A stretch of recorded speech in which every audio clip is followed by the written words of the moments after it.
questo momento io sto occupando.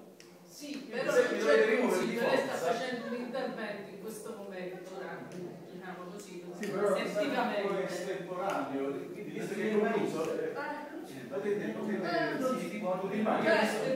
le sto impedendo fisicamente di vincere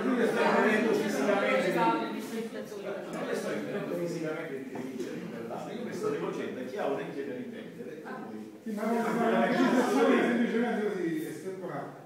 Il Presidente ha dichiarato che la seduta è andata deserta. Normalmente quando si deserta ci dà del tempo per rifare l'appello, dopo ci dà un lasso di tempo, 10 minuti, non so quando è il tempo. Però il tempo significa anche che i consiglieri non possono... No, parlano così, al di fuori di quella che al di fuori di quello che è il Consiglio Comunale. Quello che sto dicendo, io sto parlando.